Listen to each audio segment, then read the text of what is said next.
literatur sahabat tahun 90-an atau awal tahun 2000-an, bisa dikatakan masa jayanya hal-hal klinik, mistis, supranatural, paranormal kondang bermunculan, praktek perdukunan yang sempat berjaya di masa nomor buntut SDSB kembali bergeliat, media elektronik maupun cetak, menjadi tontonan dan bacaan yang diminati, yayasan, kelompok, maupun pribadi ramai dengan perburuan harta karun yang keberadaan, dan untuk mendapatkannya hanya berdasar impian dan pemikiran yang tak rasional.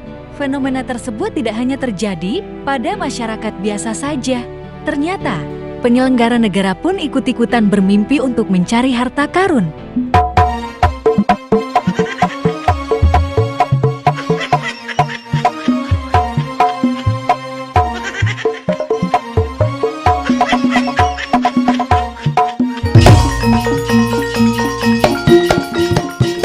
Adalah Sayyid Agil Hussein Al-Munawar, Menteri Agama di masa Presiden Megawati ini, membuat heboh dengan permasalahan harta karun.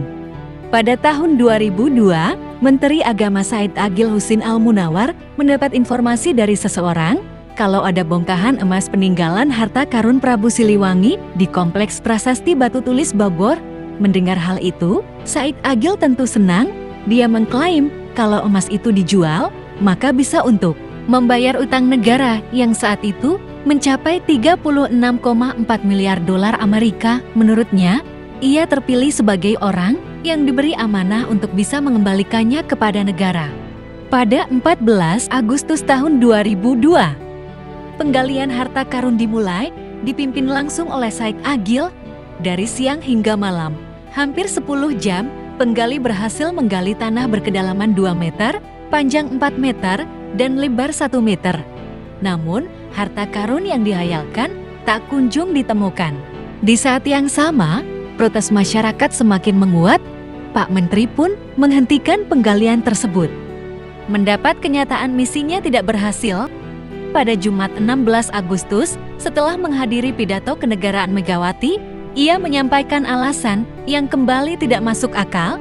Menteri Agama menyatakan bahwa penggalian harta karun di Batu Tulis dinyatakan ditutup karena sudah banyak mulut-mulut yang menyebarkan lebih dulu.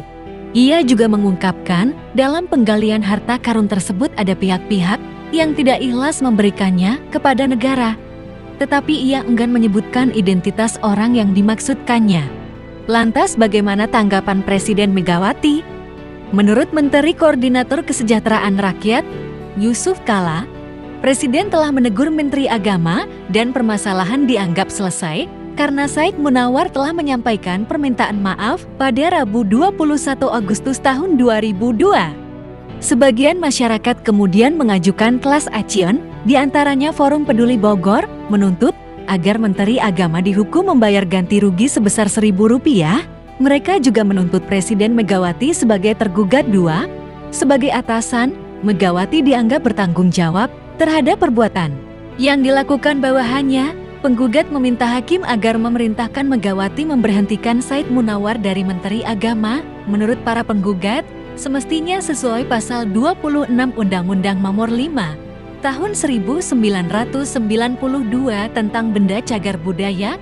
Barang siapa yang dengan sengaja merusak benda cagar budaya dan situs serta lingkungannya tanpa izin pemerintah dapat dipidana penjara selama 10 tahun atau denda setinggi-tingginya 100 juta. Namun karena Menteri Agama sudah meminta maaf, dendanya cukup Rp1.000 saja. Sedangkan Aliansi Masyarakat Pelestarian Cagar Budaya meminta agar Menteri Agama membayar ganti rugi imaterial sebesar Rp50 miliar.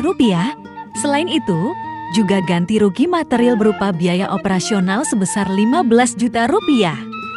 Tidak ditemukannya emas sama sekali membuat masyarakat menilai Pak Menteri Agama tidak rasional sebagai pejabat negara.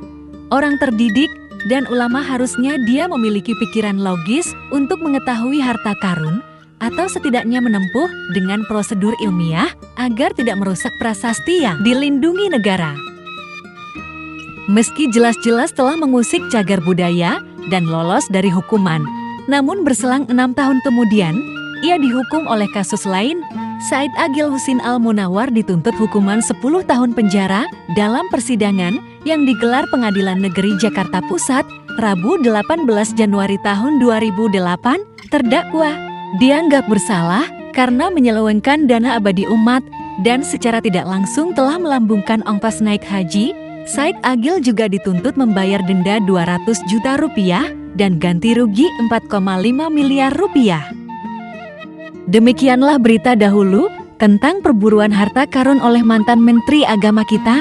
Semoga bermanfaat. Salam.